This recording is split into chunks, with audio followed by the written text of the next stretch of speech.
तो स्वागत है आपका अपने YouTube channel Bihar board study point Prince sir.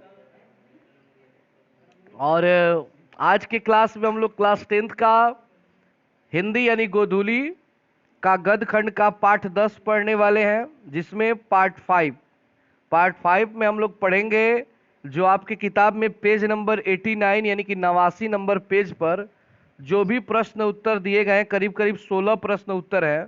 उन सारे प्रश्नों के उत्तर आज आपको दिए जाएंगे, जिसको आप अच्छे से नोट कर लेंगे और इसको याद कर लेंगे। देखिए, ये जितने भी आंसर है आपको तभी अच्छे से समझ में आएंगे जब आप कहानी को पढ़े होंगे। कहानी को आप पढ़ लेंगे, नहीं पार्ट 1 पार्ट 2 पढ़ लेंगे तो आप कहानी को अच्छे तरीके से समझ जाएंगे। पार्ट 3 अगर आप देखेंगे तो उसमें ऑब्जेक्टिव है। ये पार्ट 4 है, मिस्टेक से पार्ट 5 लिखा गया है, बट ये क्या है, पार्ट 4 है ये, जिसमें हम इसके प्रश्न उत्तर को जानेंगे। तो चलिए एक एक क्वेश्चन को आप लोग नोट कर लीजिए।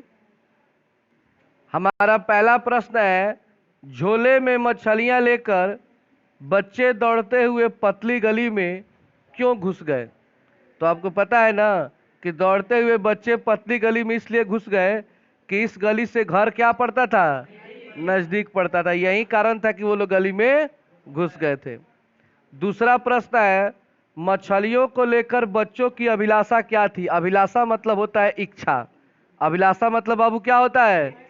मतलब मछलियों को लेकर के बच्चों के मन में क्या इच्छा थी कि बच्चे उसे क्या करेंगे, पालेंगे। एक मछली मांग लेंगे पिताजी से और उसे क्या करेंगे, लेकिन क्या उनकी इच्छा पूरी हुई? नहीं हुई। तो इसका आंसर लिखेंगे कि मछलियों को लेकर बच्चों की अभिलाषा थी कि एक मछली पिताजी से मांगकर कुएं में डालकर बहुत बड़ी करेंगे, जब मन होगा बाल्टी से निकाल कर खेलेंगे, बाद में फिर कुएं में डाल देंगे। बाल्टी से निकाल कर समझते हैं कि कुआं से कुछ भी निकालना होता है तो किसका प्रयोग किया जाता है? बाल्टी का। तीसरा प्रश्न है, मछलियां घर आने के बाद बच्चों ने क्या किया? तो घर आने के बाद बच्चों ने नहान घर में पहले क्या किया, प्रवेश किया। भरी हुई बाल्टी को आधा खाली कर झोले की तीनों मछलियां उसमें क्या की, डाल दी। मतलब बाल्टी आधा, बाल्टी पूरा बाल्टी पानी नहीं था, कितना था, ताकि अगर भारी बाल्टी होगी तो मछली क्या हो जाएगी, बाहर निकल के भाग जाएगी नाली में। और वहां पे एक नाली का भी वर्णन होता है, अगर पाठ आप लोगों ने पढ़ा होगा, जो मोहरा नदी में जाकर के मिलता है। चौथा प्रश्न है, मछली को छूते हुए संतु क्यों हिचक रहा था? क्योंकि संतु को मछली छूते हुए क्या लगता है, डर लगता है। इसलिए मछली, कहीं मछली उसे क्या न कर ले, काट न ले, इसलिए उसको छूने से वो हिचक रहा था। 5 नंबर है कि मछली के बारे में दीदी ने क्या जानकारी दी थी? बच्चों ने उसकी परख कैसे की? मतलब बच्चों को दीदी ने क्या बताया था? तो यही ने बताया था कि जो मछली मर जाएगी उसकी आंखों में उसका चित्र नहीं बनेगा। और उसका उन लोगों ने जांच भी किया कि लेखक जो नरेन है वो क्या कहते हैं कि संतु देखो तो इसका आंखी में तुम्हारी परछाई बन रही है कि नहीं बन रही है।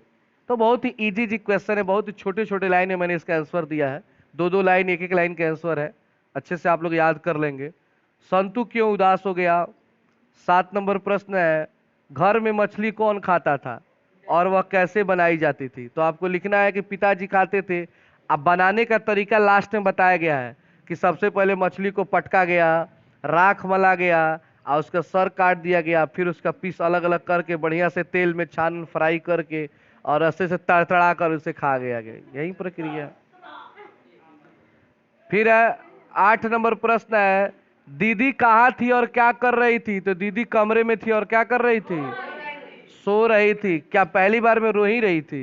बाद में ना पता चला कि रो रही थी, पहले वो क्या कर रही थी। 9 नंबर प्रश्न है, अरे अरे कहता हुआ भग्गू किसके पीछे भागा और क्यों? 10 नंबर प्रश्न है, मछली और दीदी में क्या समानता दिखाई पड़ी, स्पष्ट करें। 11 नंबर प्रश्न है, पिताजी किससे नाराज थे और क्यों? तो पिताजी नरेन से नाराज थे, नरेश नहीं, नरेन। देखिए 12 नंबर जो प्रश्न है ना आपका, ये आपको देखिए व्याख्या करना है। क्या करना है? तो व्याख्या करना थोड़ा बड़ा होता है, याद रखिएगा। व्याख्या किसी भी चीज की कहते हैं ना तो बड़ा होता है, बड़ा हो जाता है। तो व्याख्या हुआ है, बड़ा होगा थोड़ा, 5-6 लाइन का है ये। और ख नंबर का आंसर ये है आपका, इसमें घ तक है, कितना है, घातक है। अच्छे से आप लोग इसको नोट कीजिए और बढ़िया से तैयारी कीजिए ताकि एग्जाम में कोई क्वेश्चन ना छूटे।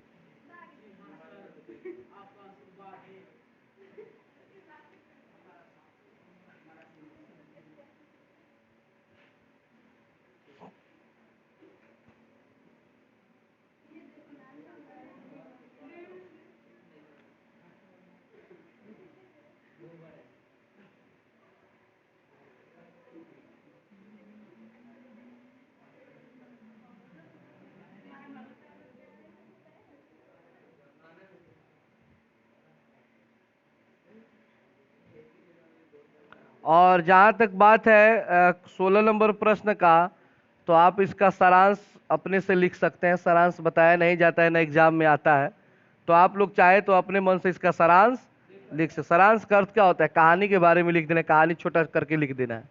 तो बस आज के लिए इतना ही, और बढ़िया से इसको आप तैयार करें।